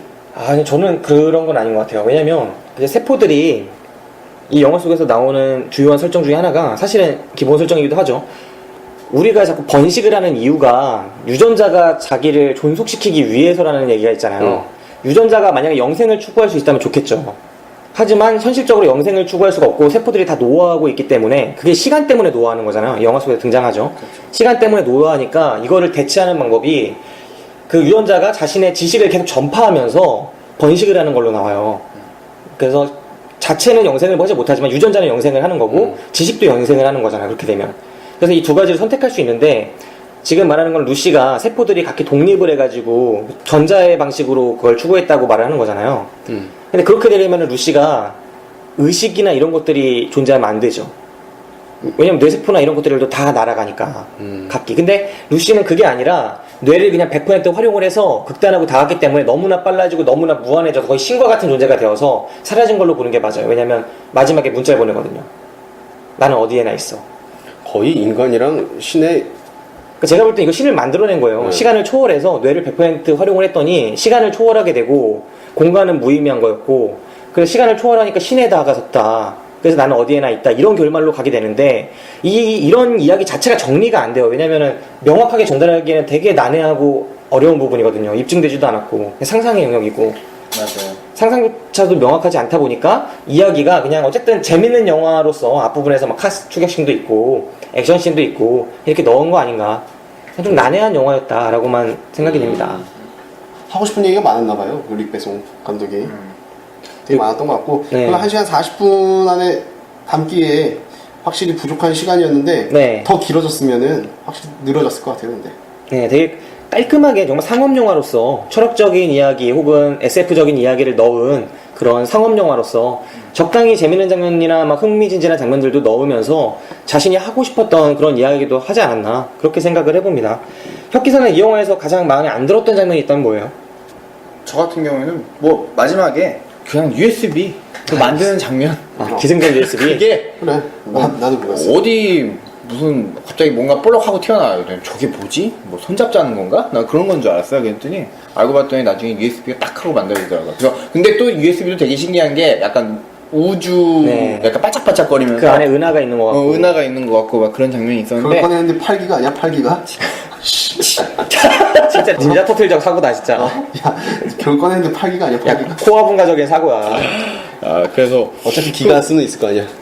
그럼 뭐 그냥 좀 그 장면이 좀 많이 그랬어요. 전 제가 보기에는. 네, 루시가 의자에 앉아서 마지막 결전 때 나오는 거죠. 우리의 최민식 형님이 한국 애들 다 데리고 거길 들어가잖아요. 루시를 죽이러. 그것도 막 얘기할 게 좀 영화 홍보 자체는 되게 악역과 선 이래갖고 굉장히 이럴 줄 알았는데 사실 악역이라고 하기에는 좀 어떻게 보면 약하죠. 약하기도 하고 그 존재 그 의미가 좀 약해지죠. 후반 가서는 처음에 그 마약 넣어준 거 그쪽 그냥- 빼고는 그냥 제가 보기에는 그냥 최윤신 역할은 그냥 건달이었어요. 건달. 네, 그냥 악역이에요. 그냥 악역 건달이고 거기서 이 영화에서 루시의 뇌를 이렇게 열어준 약품이 나오잖아요. CH 어쩌고 포 뭐 이렇게 해서 임산부들이 태아를 임신을 했을 때 태아의 골격이나 이런 게 발달하게 되는 게 어떤 호르몬 때문인데 그 호르몬이 어마어마한 힘을 가지고 있어서 태아들의 그런 뼈를 순간적으로 생성시켜준다. 그래서 그 물질을 화학적으로 합성하기 위해서 많은 어둠의 세력들이 노력을 했는데 드디어 그거에 합성에 성공했고 그래서 그거를 이제 새로운 신종 마약으로 퍼뜨리려고 하는 게 바로 이 미스터 장의 일파죠. 그게 최민식이고요, 미스터 장이. 최민식이 그거를 이제 유통하는 방식이 이제 해외 여행객들을 잡아다가 고국으로 돌아갈 때 그 배를 가른 다음에 그 안에 그 약품을 넣어가지고 입국을 시킨 다음에 그쪽에서 이제 그거를 꺼내가지고 이제 유통을 시키는 그런 형태로 조직이 운영되는 거고요. 그 중에 재수없게 루시가 걸린 겁니다. 루시가 처음에 배달한 그 가방에 그런 약품들이 들어있었던 거고. 근데 우연치 않은 계기로 그게 터지죠, 뱃속에서. 네. 그러면서 루시가 그 막대한 양의 그 새로운 약품에 엄청나게 반응을 일으켜요. 격렬한 반응을 일으켜서 막 그때부터 SF 기질이 보이죠. 하늘로 막 떠가지고 중력을 무시하고 막 가서 막 벌벌벌 떨고. 거의 M 수준이 옛날에 시문화의 M. 드라마 M 봤어요? M? 네, 시문화 씨. 눈 변하면서 네, 막 그런 장면들이 보여지고 스칼렛 요한슨이 뇌가 이제 드디어 20%까지 가버리는 거죠. 그러면서 이야기를 하는데 내가 이제 모든 걸 느낄 수 있다고. 내가 어렸을 때 태아의 엄마의 젖맛이 느껴진다. 그 다음에 온갖 것들이 다 느껴진다. 그래 중력도 느껴진다. 그리고 뭐 우주가 느껴지고 지구의 움직임이 느껴지고 막 다 이야기를 하는 거죠. 거기서부터 이제 이 캐릭터 뇌의 능력들이 보여지기 시작하면서 SF로 가는 건데 아까 그 루시의 그 USB 장면은 루시가 90% 이상 뇌를 쓰면서 거의 100%에 이르는 그 장면이었어요. 그렇죠. 네, 그 장면에서 몸이 점점 검게 변하죠. 검게 변해서 저는 사라지겠구나 생각을 하긴 했는데 정말 사라지더라고요. 네, 전 로봇이 되는 줄 알았는데. 네, 뇌의 그 비중이 점점 높아질수록 루시라는 애의 인격이 사라지는 모습들이 나오잖아요. 중간에 컴퓨터처럼 사람들을 쳐다보는 장면도 나오고. 그죠. 그래서 이 영화를 가리켜서 옛날에 그 허라는 영화 있었죠. 허라는 영화에서 사만다라는 캐릭터가 있었는데 그 시리같이 컴퓨터인데 인간들이 연애하는 애예요. 아 그래요? 그래서 이제 스칼렛 요한슨이 이 영화에서 사만다가 됐구나 이런 식으로 우스갯소리가 돌고 그랬는데 진짜 컴퓨터처럼 돼가는 모습들이 보여져요. 그러면서 스칼렛 요한슨이 대사로 중간에 인간적인 것이라고 여겨지는 모든 것들은 사실은 인간을 붙잡고 있는 족쇄와 같은 거고 다 원시적인 것이다. 그러면서 점점 더 기계화되는 모습들 그리고 중간에 남자 하나를 데리고 다니면서 키스하면서 내가 널 기억하기 위해서 너를 데리고 다닌다라는 얘기도 있고 그러니까 이 여러모로 스칼렛 요한슨이라는 캐릭터가 계속 인간성을 잃어가면서 뇌를 점점 더 쓰면서 인간이 아닌 무언가가 돼가는 모습처럼 보여져요. 그게 중간에는 컴퓨터처럼 보이는데 끝까지 가보면 일종의 자연이거나 아니면 뭔가 신적인 존재처럼 보여지죠. 스칼렛 요한슨은 분명히 인간을 벗어나서 뇌를 더 활성화시키면 활성화시킬수록 인간이 아닌 무언가에 확장되고 있는 것처럼 보여져요. 그러니까 이 영화의 인간과는 결국은 뇌를 10%밖에 못 쓰니까 우리가 인간인 거예요. 인간이 만약에 뇌를 20%, 30%, 40% 쓰게 되면 더 이상 인간이 아닌 거죠. 우리가 알고 있는 규모의 인간이 아닌 거죠. 그게 기본적인 이 영화의 구도고, 그래서 과연 뇌를 100% 쓰면 인간이 아닌 무엇이 될까라는 게 영화의 궁금증이었는데 100%까지 가봤더니 신인 거예요. 거의 신과 동일해요. 어디에나 있고 무한한 능력을 지닌 어떤 존재, 모든 전파를 다 조절할 수 있고 어디에나 존재할 수 있고 너무 순간적인 속력을 지녀서 그 순간 자체가 이제는 순간이 아닌 거죠. 왜냐면 생각하는 순간 나는 이미 지구 반대편에 있을 수 있으니까. 그죠. 예, 그러니까 극대화된 속력, 그러니까 공간은 무의미하고 시간만이 존재하는데 동일한 시간에 난 다른 곳에서 존재할 수 있는 무한성을 갖게 되고 막 이러면 철학적으로 가는 거지. 난해한 거지. 내가 설명 자체가 난해해졌잖아 지금. 그러니까 이 영화가 망할 수 있는 거지. 이 방송 자체가. 복잡하지. 그러니까 이 영화 자체가 복잡해요. 이런 얘기가 나오지 않을 수 없을 만큼 복잡합니다. 그런 건 참 뭐라고 판단하기 힘든 영화인 건 확실하고요. 최민식 얘기해보죠. 최민식. 아니 그 전에 얘기할 게 있어요. 뭐? 스칼렛 요한슨이 왜 USB를 줬나가 되게 중요해요. 그게 사실 영화의 주제거든요. 지식을 전달하기 위해서. 모건 프리먼이 중간에 말하죠. 스칼렛 요한슨이 뇌를 쓰면서 뇌를 이렇게 쓰게 됐지만 원래 생각이 있는 애가 아니었잖아요. 그러니까 모건 프리먼 박사를 찾죠. 왜냐면 자기가 뇌가 좋아졌기 때문에 컴퓨터를 이용해서 뇌가 최고 권위자를 찾는 거예요. 그래서 모건 프리먼한테 연락이 됐는데 물어보죠. 제가 이렇게 됐는데 저에게 남은 시간이 얼마 안 됐다는 걸 직감적으로 느낀다. 왜냐하면 모든 세포가 활성화돼서 그게 엄청난 에너지를 소모시키는데 내가 그 에너지를 충족시키지 못하면 내가 분해되잖아요. 왜냐하면 세포들이 다 알아서 찾아갈 길을 가니까. 그러니까 그 전에 내가 할 걸 다 해야 되는데 내가 뭘 해야 될지 모르겠다라고 얘기를 해요. 그랬더니 모건 프리먼이 그러죠. 나도 그런 경험이 없기 때문에 잘 모르겠지만 내가 지금 조언할 수 있는 건 생각해보라고. 왜 맨 처음에 세포가 하나에서 둘로 분열을 했는지. 거기서 모든 것들이 시작이 되는데 그거에 대해서 생각을 해보라고 이야기를 하면서 인간은 적어도 인간뿐만 아니라 모든 생명은 뭔가를 전달하고 지식을 전달하는 것을 목표로 삼고 생활해 왔다. 그것만이 유일한 목적이었다고 얘기를 해요. 그래서 그 이후로 루시의 그 삶 자체가 그거가 목적이 되는 거죠. 그러니까 전달. 디테일. 그러면서 그 과학자들을 만나서 이야기를, 사실 과학자들 만날 필요가 없었잖아요. 미스터장 찾아가서 다 조지고 죽었어도 되는 거잖아요. 그렇죠. 근데 스칼렛 요한슨이 선택한 길은 그 과학자를 만나서 인간이 왜 어떻게 뇌를 쓰면 어떻게 되는지, 자기 한 번도 인간들이 가보지 못한 그 영역에 대해서 이야기를 해주고 싶었던 거고, 그게 그 마지막 장면에 표현되는 거고, 시간이 부족했기 때문에 그 USB로 만들어서 주는 거죠. 근데 그 순간이 90%에서 100까지 막 다가가는 그 순간에 몸이 점점 검게 변해서 무로 사라지기 직전인 그 순간에, 무이면서 영원이 되는 그 순간에 계속 그거를 만들어내고 있었던 거고, 영혼을 통해서 막 이곳저곳 가는 거고, 막 그 옛날에 1900년, 1800년, 1700년 넘기다가 그 처음 오프닝에 나왔던 루시를 만나서 천지창조로 간 다음에, 그러니까 그게 시간을 초월해서 과거까지 간 다음에 손가락을 맞대서 영원으로 확장되면서 우주로 나가는 거잖아요. 그걸 영상을 통해서 전달하고자 했던 거고. 지금 얘기를 듣는데 겁난 안 해야지. 머리 아프다, 머리 아파. 네, 그러면 이제 미스터장 갈까요? 듣다가 머리 아프겠다. 네, 아무튼 그게 사실은 영화의 주제였습니다. 지식의 전달이었고, 결국은 루시는 지식의 전달에 성공했어요. 그 USB를 통해서. 그쵸. 그리고 그 USB에 모든 인류의 지식의 총체라는 거를 표현하고 싶었기 때문에 그거를 상징하는 우주를 넣었던 게 아닐까 싶어요. 그 안에 활성화된 우주를 보여줬잖아요. 그랬던 거고, 그게 USB가 아니었으면 어땠을까라는 생각도 해요. 굳이 그게 USB라는 건 너무 그렇잖아. 기가 다닐 것 같고. 미래의 컴퓨터 같이. 미래의 컴퓨터가 되게 웃기게 생겼고, 솔직히. 거기서 전해진 게 USB라는 게 진짜 뭔가 빵 터지죠. 그죠. 뭔가 이제까지 다 인간이 가본 적 없는 영역이고, 가본 적 없는 뇌의 영역인데, 그 지식의 총어가 담긴 게 우리가 가본 적 있는 USB야. 본 적 있는, 집에서 쓰는 USB야.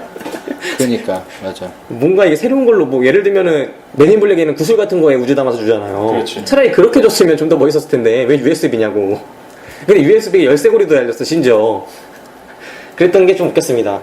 자, 이제 미스터장 캐릭터로 가볼까요? 미스터장 봐야죠. 미스터장.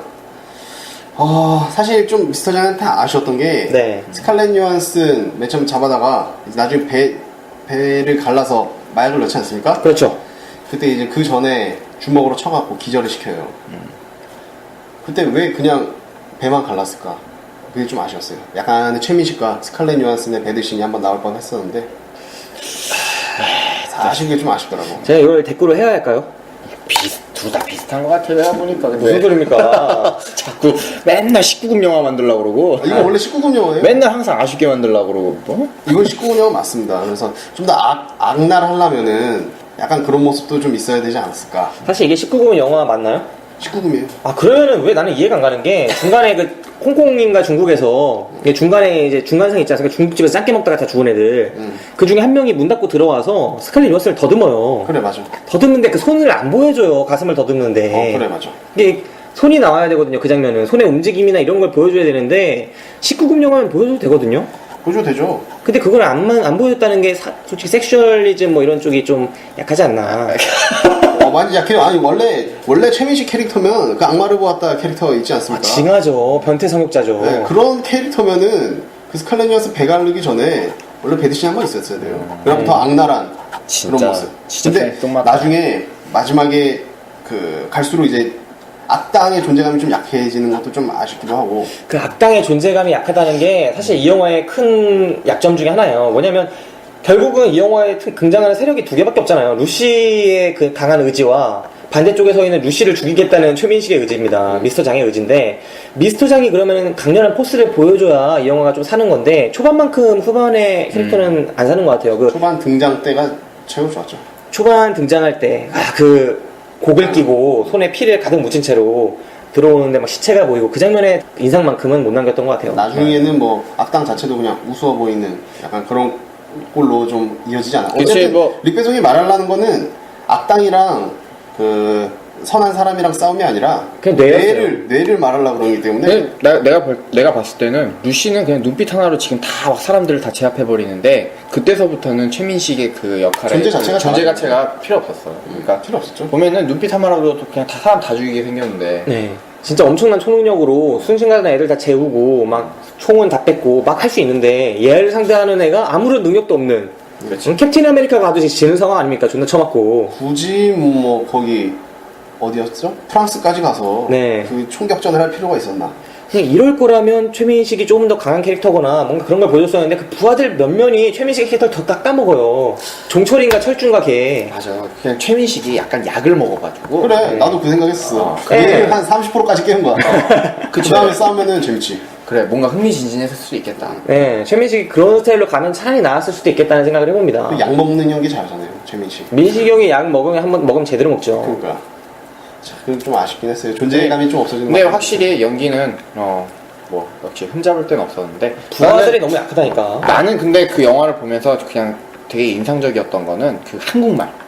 한국말이 되게 인상적이었어요. 내용을 그렇게 한국말 자체가 현지에 있는 것 같은 그런 느낌을 이렇게 잘 전달하기가 헐리우드 그런 영화에서는 쉽지 않았어. 그냥 예를 들어서 내가 하고 싶었던 얘기는 그 예전에 영화 본 게 있는데, 그 백악관 최후의 날이라고 영화에 그 제라드 버클러 주인공을 해서 내세워서 나왔던 영화인데, 거기에 보면은 모건 프리먼도 거기서 나와요. 네. 거기서 동일한 인물로 해서 같이 나오는데, 그 영화에서 그 테러범들이 백악관을 이제 부시기 위해 가지고 쳐들어갔는데, 그 사람들이 한국 계열, 이제 북한 사람들 네. 이렇게 나와가지고 이제 하는데, 얘네들이 이제 중간중간마다 계속 한국말을 해요. 그럼 한국말을 막 하면서, 근데 이게 내용이 되게 뭐랄까 말이 되게 어눌한 거 있죠. 그죠? 그렇다니까. 엎드려, 교포 한 4세 정도가.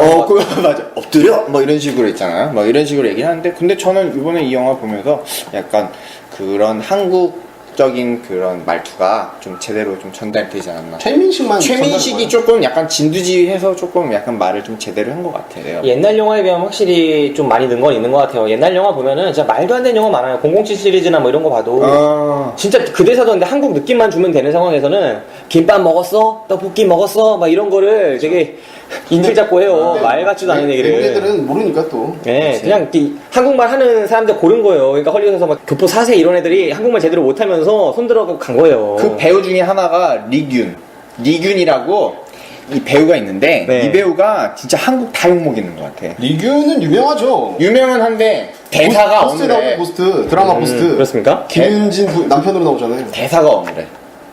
엄청 어눌해요. 고스트 드라마 보셨어요? 그러니까. 제가 시즌 1인가 봤었는데 난 얘를 왜 자꾸 갖다 쓰나. 그러니까 얘네가 어차피 한국말 하는 애들 쟤네도 없기 때문에 면접 보러 가서 그런 말 하면 통하는 거예요. 그치. 나 한국말 잘해요. 제2 외국어입니다. 이러면서 하는 거예요. 사실 뭐 그 말을 전달하는 데 있어서는 문제는 없는데 사실 헐리우드 다른 문제가 있지. 아유 우리가 봐서 그렇지 헐리우드 영화니까 지네들 입맛에 맞게 뭐 어차피 한국말이면 걔네들도 똑같기 때문에 상관없겠죠.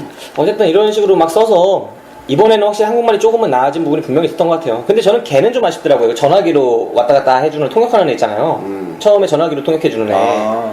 걔 무슨 뉴욕에서 1년 공부했다고 하는데 그리고 한국에서만 쭉 살아서 한국말은 잘하는데 영어는 적당히 하는 걸로 나오는데 영어는 잘하는데 한국말을 적당히 하는 것 같아. 반대야. 그러니까. 한국에서 1년 유학했다고 하는 편이 나을 뻔했어요. 다른 나라 사람들이 보기에는 이상하지 않은데 우리나라 사람들이 네. 그 영화를 봤다고 그럼. 했을 때는 약간 부자연스러운 면이 없잖아. 약간 우리가 그런 봐서 부분이죠. 그런 거죠. 네. 아무튼 그런 부분도 있었습니다. 미스터장 캐릭터 얘기하니까 하는 말인데 처음에 총 가지고 그 경찰들 죽이러 들어가는 장면이 있어요. 경찰들이 지키고 있는 그 연구소 들어갈 때. 아, 그쵸. 그때 기관총을 가지고 양쪽으로 해서 기관총을 쏘면서 팔을 쫙 벌리면서 다 죽이는 장면이 있거든요. 그럼 그 장면에서 그 레옹에서 게리 올드만이 떠오르더라고요. 아, 게리 올드만. 게리 올드만이 약간 베토벤 음악 들으면서 기관총 난사하고. 그러니까 좀 더 약간 악역으로서 좀 더 강한 모습이 있었으면은 더 네. 우리 입장에서는 좀 아쉽죠. 약간 끌려다니는 느낌이 좀 들었어. 네, 다른 영화의 악역들을 떠올리게 하면서도 새로운 악역의 그런 걸 창조하지 못했다는 점이 처음 제대로 된 악역을 만든 한국 배우인데 조금은 아쉽지 않았나. 그래도 뭐 존재감이 약하다 이럴 정도는 아니었어요. 사실 최민식이란 배우 포스가 있기 때문에 완전히 먹히거나 이런 수준은 아니었기 걔도 때문에. 근데 영화 자체도 원래 그 스칼렛 요한스 원톱 영화라서 네. 뭐 이렇게 왈가왈부 할게 안. 걔도 약 먹고 했어. 네. 그래 그 내용이 진짜 그러면은 재밌었을 것 같아. 스케일도 커지고 약간 마블 스타일로 가는 거죠 그러면. 스케일도 좀 커지는 거죠. 그러면 이제 속편으로 약을 좀 남겨놓는 거지. 속편 제작이 된 거예요. 루시 2. 근데 아니지. 그러니까 최민식이 약을 먹었다면 속편이 나오는 거죠. 약을 먹었다면. 어쨌든 그런 영화였습니다. 이 영화가 하고자 하는 말은 성과 악의 대결 그리고 액션 뭐 이런 쪽이 아니라 철저하게 루시와 뇌, 시간 뭐 이런 철학적인 부분들이었고 그 전에 재미를 위해서 그런 오락적인 부분을 넣지 않았나 총격이나 뭐 이런 걸 넣지 않았나 생각을 해봅니다. 그런 것 같아요. 저는 이 영화에서 인상적이었던 장면이 카추격전은 제가 근래 봤던 영화 중에 최고인 것 같아요. 기억하세요 카추격전? 멋있었어요. 루시가 내가 운전할게 하면서 쫙 보내고 그 다음에 운전을 하는데 뇌를 한 50% 깨운 애가 운전을 하면 어떤지. 그치. 처음 그 대사 중에서도 자기가 운전을 처음 했다고 언급을 했었어. 운전을 처음 한다고 하는데 겁나 잘해. 이건 슈마우보다 잘하더라고요. 그러면서 모든 걸 다 조절하니까 그 볼라드 있잖아요. 그 뭐라고 하지? 방지턱 같은 거. 그거를 올려가지고 경찰차 추격도 봉쇄하고 되게 좁은 공간으로도 자유자재로 다니고 분명히 이런 액션씬은 역시 택시 찍었던 릭배송답게 정말 카체이싱 이 장면은 정말 자기의 능력이 있지 않나 생각을 해봤습니다. 뭐 또 기억나는 장면 같은 거 있어요? 그럼 뭐 E.T. 장면. 그쵸. E.T. 퍼포먼스. 그 정도밖에 기억이 남지 않아요. 이 영화의 총격 같은 건 별로였어요? 총격은 사실 별로였어요. 네, 그건 드라마의 그 정도 총격씬은 아이리스에서도 많이 볼 수 있습니다. 총격 자체보다는 저는 그게 좋았는데 루시가 총을 한 템포 빠르게 쏘더라고요. 뇌가 좋다 보니까 모든 행동을 다 빠르게 하는데 우리가 생각하기 전에 총 같은 것도 생각하기 전에 빨리 쏴요. 그 중국집에서 짱깨 먹는 애들 한 방에 다 죽일 때도 그렇고 그렇죠. 그다음에 환자로 누워야 되는데 어차피 가망 없다고 인간미가 없어지는 거죠. 네, 그러면서 한 방에 쏴서 죽이고 하는 장면들에서 관객들이 쏠 거라고 생각하기 전에 쏘는 장면들이 저는 좀 캐릭터를 제대로 보여주는 것 같더라고요. 전 초반에 그 어쨌든 간에 걔도 루시도 총을 맞았잖아요. 네. 총알을 이렇게 딱 빼는 장면에서 니 약간 피식거 하면서 웃었는데? 아니야 웃지는 않았어. 웃지는 않았는데 되게 신기했어. 뭐지 저거? 이러면서 근데 나중에 이제 뇌를 깨웠기 때문에 저런 감정 절제가 되는구나 이런 게 고통도 없고 막 이런 거 보면은 그 장면이 되게 인상 깊기도 했네 사실 손으로 이렇게 뺀다는 게 마지막 인간의 감정을 갖고 있던 거는 엄마랑 통화하는 장면에서 거의 끝난 거예요. 그렇네. 그래서 자기 감정 거기는 거의 끝난 것 같아요. 그래서 마지막 통화했던 것 같아요. 네. 자기가 감정이 없어지는 걸 알고 있기 때문에. 이 사람이 감정이 없어지면서 결국 신으로 아까 간다고 말씀드리지 않았습니까? 이걸 상징하는 장면이 그 천지창조 장면이에요. 천지창조 장면 전에 진짜 천지창조 그림을 보여줍니다. 그리고 그 천지창조 그 자체가 위에 떠 있는 사람이 아마 신일 거예요. 그리고 아래에 있는 사람이 인간인데 그걸 아담으로 해석하는 쪽도 있고 뭐 여러 개 그리스 신화에서 따온 거로 생각하는 쪽도 있고 한데 아무튼 위에 신이 있고 아래에 인간이 있지 않습니까? 나중에 두 루시가 만나는 장면으로 나오죠. 그게 진짜 이 주인공 루시가 위에서 손을 뻗고 아래서 물을 마시던 유인원 루시가 아래서 손을 뻗죠. 근데 정말 인간성을 가지고 있는 뇌를 10%도 이제 아직 활용을 못하고 있는 그 루시와 뇌를 100% 깨워서 신에 다가선 그 루시의 그 장면은 이 루시가 가고 있는 방향이 결국은 신이다. 뇌를 100% 깨워서 신이 된 거다라는 거를 딱 상징하는 장면이라고 할 수 있죠. 뭐 이런 장면처럼 되게 상징적이에요. 그런 장면도. 뭐 아무튼 머리가 굉장히 아픈 영화인 건 확실한 것 같습니다. 알았어요. 그만할게요. 네, 그리고 이 영화에 대해서 좋은 배우 그리고 좀 아쉬웠던 배우 뽑는 시간으로 가볼까요? 뭐 혁기사부터 뽑아보죠 이번에. 저는 일단 잠깐만 박 기사부터 먼저 얘기를 하시겠어요? 제가 좀 아까 방심하고 안 해놨구만 또 준비를. 그게 그 배우들이 갑자기 기억이 안 나네. 지금 여러분은 김기사, 박기사가 진행하는 당일 배송 영화방을 듣고 계십니다. 우리들의 팟캐스트 방송국. 이게 틀렸네. 아씨. 그리고 내가 아까 어려운 얘기에서 하나만 더 해보자면 중간에 그 장면 있잖아요. 차가 계속 달리는 장면이 나와요. 설명하면서 스크린을 띄운 다음에 루시가 과학자들한테 공간, 그러니까 수학과 물리가 무의미하고 시간만이 진정한 법칙에 써야 한다. 인간이 제약하고 있는 건 공간이다라고 이야기를 하면서 등장하는 게 차를 달리는 장면을 계속 보여줘요. 점점 더 빠르게 그래서 무한히 빨라지면 결국은 인간 눈에도 안 보이니까 없는 게 아니냐라고 이야기가 돼버리죠. 근데 그 얘기가 나왔을 때 저는 좀 궁금했어요. 이 영화가 시간에 대해서 너무 집중하면서 공간이라는 거를 무시하는 건 아닌가 사실 생각이 들었던 게 이게 무한히 빠르면 인간 눈에는 안 보이죠. 인간 눈에는 안 보이는데 뭔가 무한히 빠르다는 자체가 뭔가 움직이고 있다는 거고 움직이고 있다는 거는 입자가 있다는 얘기잖아요. 실체가 있잖아요. 그러니까 빛도 엄청나게 빨라서 눈에 안 보이는 것처럼 보이지만 사실 움직임이 빛의 입자가 있잖아요. 입자가 있고 속력이 있는 건데 그거를 완전히 무로 취급을 하는 이 루시가 조금은 이 영화 자체의 세계관이 조금은 제한적인 거 아닌가? 과연 공간을 그렇게 해석할 수 있는가라는 생각이 들었는데 표정 보니까 그만할게요. 자 이제 생각이 된 것 같은데 혁기사 한번 말해보죠. 저는 뭐 역시 최고의 배우를 뽑자면 스칼렛 요한슨.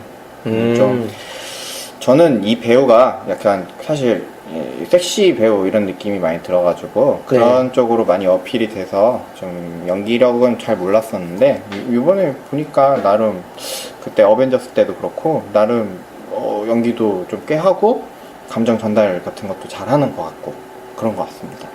저 같은 경우는 스칼렛 요한슨이죠. 뭐 1시간 40분 동안 혼자서 영화를 끌어온 건데 충분히 혼자 잘 끌어왔다고 생각을 하고 연기력에서도 뭐 크게 문제될 게 하나도 없었다고 생각을 합니다. 스칼렛 요한슨을 두 분이 뽑아주셨는데 저 역시 스칼렛 요한슨이에요. 원톱 영화로서 진짜 훌륭한 역할을 소화했던 것 같아요. 연기가 쉬운 연기는 아니잖아요.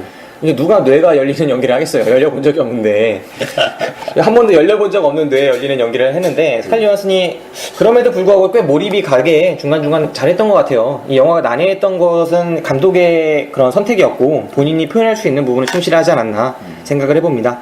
자 이제 아쉬웠던 배우들 한 번씩 뽑아볼까요? 뭐 저 같은 경우에는 최민식. 미스터장. 미스터장. 네. 나는 이 배우가 그래도 우리 한국 영화에서는 좀 되게 알아주는 배우니까 어느 정도 인지도도 있고 이렇게 생각을 했는데 또 해외에서는 좀 안 먹힐 것 같아요. 느낌이 이병헌보다는 못하나? 그런 생각. 이병헌이 뜨면 더 뜰 것 같은 느낌이 들죠. 그러니까 약간 뭐랄까 옛날의 사고방식에 너무 좀 갇혀있는 분 같아요. 내가 보기에는. 최민식이? 최민식이. 그래서 사고방식에 갇혀있는지 내가 어떻게 알아? 그러니까 무슨 악당이야 연기 한번 본 거. 그러니까 좀 뭔가 좀 그 연기파 배우로서 좀 아무튼 제가 보기에는 헐리우드에서 통하기는 좀 힘들겠다. 그렇죠. 헐리우드에서 좀 소통하기 좀 힘들겠다. 내가 보기에는 최민식이 좀 약간 부족한 부분들이 굉장히 많았어요. 왜냐면 연기를 하면서 어떻게 보면은 왜 이렇게 갑자기 어설프지? 외국 배우들이랑 섞여 있어서 그런가? 나도 그 느낌이 있었어요. 그런 느낌이 좀 들긴 들더라고요. 막 지극히 너무 오버스러운 모습도 보이기도 했고 보면은 이게 최민식 위주의 그런 영화가 아니다 보니까 어떻게 보면은 최민식이 조연이잖아요. 그러다 보니까 뭐 칼이 꽂히는 장면도 그렇고 뭔가 노래를 듣고 가만히 노래 듣고 있는 장면도 그렇고 여유 부리고 있는 장면도 그렇고 약간 내용 행동 같은 게 좀 많이 부자연스러운 게 없잖아 있었어요. 그래서 외국 영화에서 한국어를 쓰면서 연기를 하니까 더 약간 좀 맞아 어색했어. 어색해 보이는 거는 확실히 있었던 것 같아요. 네, 저도 역시 그 부분이 조금은 어색했던 것 같아요. 박 기사는 좀 아쉬웠던 배우 누굽니까? 저는 이제 최민식의 거의 최종 부하였죠. 행동대장. 그분입니다. 헤어스타일 독특했던 뭐 종철인가 철종인가게. 네.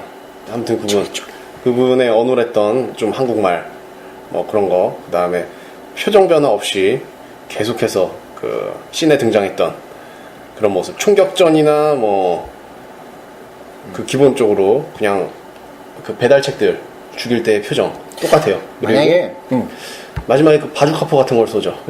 네, 그 장면은 그 진짜 그 바주카포를 받아 쏠 때 장면은 이게 거의 럭비 영화 같은 거에 최후의 패스를 받아서 쏘는 그런 느낌이 나요. 제가 봤을 때 그거는 이 영화에서 USB 장면보다 더 최악의 장면은 요거였습니다. 그 장면이 정말 예술이죠. 표정도 되게 역동적이었어. 그 장면 슬로우 건 거 봤어요? 슬로우 걸려서 바주카포가 공중에서 이렇게 뱅빙 돌면서 떨어지려고 하는데 그걸 극적으로 잡아채가지고 쏘죠. 그치. 그 장면 진짜. 아무튼 뭐 그 배우를 이 영화에서는 좀 안 좋았던 배우로 뽑고 싶습니다. 네, 저의 경우에는 저도 이 한국인 두 명이 좀 아쉬웠는데 최민식 부하로 나왔던 전반부 최민식 부하, 후반부 최민식 부하가 있어요. 전반부에 대머리 깍깍한 아저씨.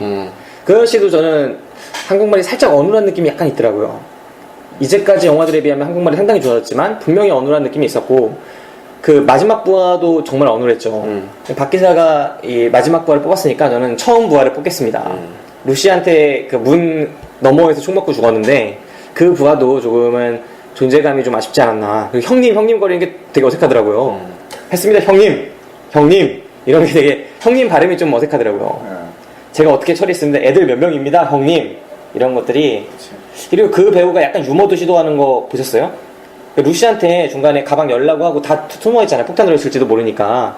그때 최민식 반대편에서 그 친구가 터질 때 한 번 더 들어가요. 그쵸. 몸을 숙여서 약간 웃음을 유도하는 장면도 있었는데 전체적으로 약간 캐릭터가 애매하지 않았나 생각을 해봅니다. 맞아, 애매했어. 사실 악당이 의미가 없었어요. 그냥 그 배에다가 마약 넣어주는 것밖에 악당의 의미가 별로 없었던 영화였습니다. 맞아. 그럴 거라면 전반에 좀 더 거친 시도를 한번 했으면 좋지 않았을까. 그 악당 캐릭터를 좀 살려주면서 짜가리들이랑 같이 죽을 게 아니라 한번 중간에 살아남아가지고 루시한테 총이라도 쏴보고 죽든가 뭔가 있었으면 좋지 않았을까. 너무 한 번에 죽어서 좀 아쉬웠습니다.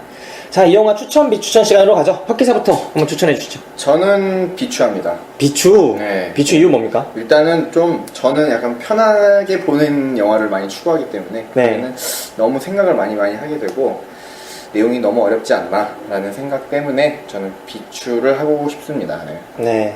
저 같은 경우에는 이제 보말입니다. 뭐 보든지 말든지. 사실 아까 처음에 오프닝 때 말씀드렸는데 이 영화가 뭐 좋다 나쁘다 추천한다 비추천한다 이렇게 논할 영화는 아닌 것 같아요. 보고 나서 뭐 그런 느낌을 확 받았기 때문에 누군가에겐 분명히 좋을 거고 누군가에게는 정말 안 좋을 거고 그럴 영화이기 때문에 저 같은 경우에는 취향이 맞는 분들은 보셔서 재미를 충분히 느끼실 수 있고 이런 거에 취향이 전혀 없는 분들은 철학적인 내용의 그런 분들은 보시면은 정말 1시간 40분이지만 그 시간이 어떻게 보면은 지루해질 수 있는 영화라고 생각해서 고말로 하겠습니다. 계속 머릿속에 약간 물음표가 좀 만들어지게끔 머리가 아프죠? 머리가 아픈 영화죠. 네. 네. 나도 생각하게 되는. 저 같은 경우에는 이 영화를 보말을 주겠습니다. 저의 이 영화의 평은요. 제한적이지만 창의적인 SF. 공간을 무시하고 시간에 집중한 탓에 이야기를 풀어갈 수 있는 새로운 공간이 마련됐다. 후반부 15분은 난해하지만 새로운 경지라는 평과 함께 보든지 말든지를 선택하겠습니다. 이게 조금 더 여기에 들어간 그런 철학적인 부분들을 잘 우려냈다면 좀 더 자신이 잘 이해할수록 더 명쾌하게 전달되지 않겠습니까? 세계관 자체를 자신이 좀 더 잘 이해했다면 좀 더 명쾌하게 전달됐을 텐데 이 시간과 공간에 대한 그런 것들이 한 번도 가본 적 없어서이겠지만 조금은 난해하게 전달됐던 부분들이 있는 것 같아요. 그래서 감독이 과연 무엇을 전달하고자 했는지도 조금은 불명확한, 결국은 신에 다가선다는 그 얘기 말고는 명확하게 전달된 게 없는 것 같습니다. 뭐 저의 보말 코멘트도 한번 읽어드리고 넘어가야죠. 네. 뇌 사용량이 모자란가 보다. 릭배송을 따라갈 수가 없었다. 보말입니다. 네, 욕심이 있구만. 아까 넘기고 갑자기 내가 하니까 생각나서. 그렇지. 유머에 대한 약간 그게 있는 것 같아요. 멘트 준비해야겠네. 저희들의 이번 영화 루시에 대한 평은 여기서 마치고요. 다음 주 개봉 영화 시간으로 가도록 하겠습니다. 다음 주 개봉 영화는 이게 15일날 방송되는 영화다 보니까 17일하고 18일 개봉하는 영화들을 소개해드리도록 하겠습니다. 사실 좀 뭐 재밌을 만한 영화를 찾기가 힘들어요. 9월 달에는 8월 달에 너무 많이 했기 때문에 저는 토네이도 이런 거 한번 봐도 괜찮을 것 같아요. 이게 뭐 4D로 보면은 네. 뭐 우박이 막 떨어진다고. 아, 네. 토네이도 시리즈 이런 거는 진짜 우박 뿌려준다는 얘기가 있어요. 9월 17일날 개봉하는 네. 토네이도입니다. 근데 2만 원 내고 가가지고 우박 맞으려고 얼음 맞으려고 가는 거는 제가 여기서 뿌려드릴게요. 저 음료수 마셨으니까 우박 뿌려드릴 게 좀 있는 것 같아요. 사실인데 이게 86분짜리네요. 86분. 얼마 안 돼. 1시간 반이 안 되는 시간입니다. 네, 토네이도라는 영화가 개봉을 하고요. 17일날. 제가 보기에는 이건 별로일 것 같고 18일날 개봉하는 영화 중에 메이즈 러너라는 영화가 있죠. 메이즈 러너는 뭐 유명한 영화인가요? 화제. 네, 그 소설 바탕으로 했다고요. 해요. 미국 베스트셀러 소설을 바탕으로 하고 유명한 이름 있는 배우로는 제레미 썸터라는 배우가 출연을 한다고 들었던 것 같습니다. 되게 많이 나오더라고요. 그 영화관 가면은 그 광고가 많이 나오는데 미로 자체가 살아있는 것처럼 나와요. 그래서 매일 그 미로를 탈출하기 위해서 뛰어야만 하는 그런 이야기인 것 같고요.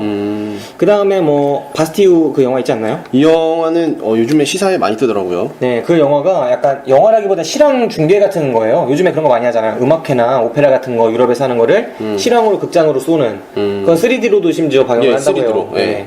그리고 뭐 60만 번의 트라이. 이건 뭐 다큐멘터리 영화 같은데. 네, 국내 그 럭비 선수 다큐멘터리로 알고 있습니다. 네. 이 영화도 개봉을 하고요. 네, 그 다음에 좀 보실만한 게 39, 19 뭐 이런 영화 있네요. 무슨 영화입니까? 뭐 멜로 그 로맨틱 코미디 같은 영화 같은데 제가 아는 배우는 없네요. 그 다음에 설계라는 거 개봉하죠. 아, 설계 광고 봤는데 약간 배우들이 B급이 좀 나와요. 심은경 씨 말고는 뭐 강지섭? 강지환이었나? 강지섭이고 이제 오이네 씨. 오이네 씨 어디서 많이 들어봤는데? 오이네 씨 많이 벗고 댕기죠. 아, 설계라는 영화. 약간 스릴러. 느낌이 설국열차가 나왔었으니까 시읒 기억 비슷하잖아요. 느낌 비슷할래나? 아니겠지? 아닐 택도 것 없겠지? 같아요. 네, 택도 없죠. 네, 설계라는 영화가 개봉을 합니다. 네, 그 다음에 같은 날 욕망의 독 중독이라는 스릴러 영화 그 홍경인 씨가 나오는 홍경인? 예. 아, 그 영화- 옛날에 그 우리들의 일그러진 영웅에 나왔던 그 홍경인 씨요? 네, 그 영화가 나옵니다. 아, 다시 배우로 활동하는구나. 그리고 또 이제 9월 18일 날 개봉하는 것 중에 이게 가장 좀 흥행을 할 것 같은데 툼스톤이라는 영화가 개봉해요. 아, 리암 니슨 영화죠? 예, 이번에 좀 광고를 많이 하고 있는 것 같던데 네. 툼스톤이라는 영화가 개봉을 하고요. 역시 니슨 형은 총 들고 추격하는 영화를 여러 개 찍네요, 진짜. 네, 뭐 한 이 정도입니다. 그것도 다 3절이에요. 툼스톤, 테이큰, 논스톱. 그렇죠. 네, 다 세 글자. 네, 다음 주 개봉 영화 시간이었습니다. 네. 자, 다음 볼 영화로는 저희가 두근두근 내 인생을 예고해드리도록 하겠습니다. 한 일주일 정도 후에 올라갈 예정인데, 두근두근 내 인생, 그 송혜교 씨로 요즘 핫하죠, 문제가. 송혜교 씨가 요즘 탈세 관련해서 정말 얘기가 많은데, 송탈세라고 그러죠. 송탈세. 네, 송탈세 얘기가 많은데, 두근두근 내탈세 뭐 이런 패러디들도 많더라고요. 그렇죠. 하지만 제 개인적인 생각으로는 이 영화를 찍기 위해서 노력하신 분들이 상당히 많을 거예요. 제작진 측도 그렇고 또 배우인 강동원 씨 그리고 어린 배우 조성목 군 뭐 여러 명의 이 관계자들이 있을 텐데 스태프들도 많았을 거고 과연 이 송혜교라는 배우 한 명의 탈세로 이 영화 자체가 이렇게 뒤집혀도 되는 걸까라는 생각도 있습니다. 분명히 근데 그건 안고 가야죠. 그렇죠. 안고 가야 되는 부담이 있죠. 어쨌든 그 영화의 그 주연이고 대표 얼굴이기 때문에 그거는 영화사나 뭐 스텝이나 다 안고 가야 될 문제가 아닌가 싶습니다. 네, 이 문제가 좀 깝깝한 부분이 있어요, 사실. 이 영화의 원망하려면 송혜교를 원망해야죠. 완전히 망해도 제 개인적으로는 옳지 않다고 생각을 하지만 이 영화가 잘 돼도 사실은 안 좋은 부분이 있어서 좀 애매합니다. 이 영화의 완성도는 저희가 다음 방송에서 말씀을 드리도록 하고요. 제가 특별히 그 송혜교 씨의 이야기를 직접 목소리를 들으실 수 있도록 따왔기 때문에 방송 말미에 킹탈스의 배우가 직접 이야기를 하는 부분도 나갈 겁니다. 그럼 다음 방송 두근두근 내 인생 방송에서 뵙도록 하겠습니다. 두근두근 내탈세. 네, 오늘 혁기사와 함께한 꽤 긴 녹음이었는데 한번 소감 말씀해 주시죠. 오늘 너무 즐거웠고요.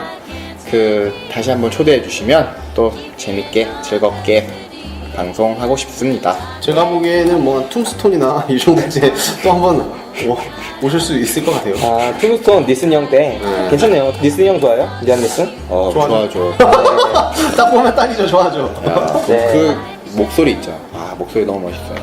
굿럭 하는 거 있었잖아요. 그거 유명하지 않았나요? 내가 널 찾으러 간다 이 대사도 되게 유명했고. 아, 그래, 맞아. 굿럭은 근데 그 리암 리슨이 굿럭을 하는 거. 아, 그 저기 했지. 저기 리안 니슨 대사 중에 유명한 게 있는데 어떻게든 내가 찾아서 죽인다 뭐 이 얘기가. 옛날에 에이특공대에서 나왔던 것 중에 있었는데 그 대사가 기억이 안 나요. 네, 아무튼 그렇습니다. 저희 수준이 이렇고요. 미리 준비하지 않는다는 방송. 우리 전문가라고 데려온 사람도 이 정도니까. 이 정도면 되죠. 뭐 에이트 공대에 나온 것도 기억하고 있네. 네, 그렇습니다. 자, 저희 두근두근 내 인생 방학 때 뵙기로 하고 지금 저희 방송 여기서 마치도록 하겠습니다. 여러분들 지금까지 들어주셔서 감사했습니다. 감사합니다. 감사합니다. 두근두근 내 탈세.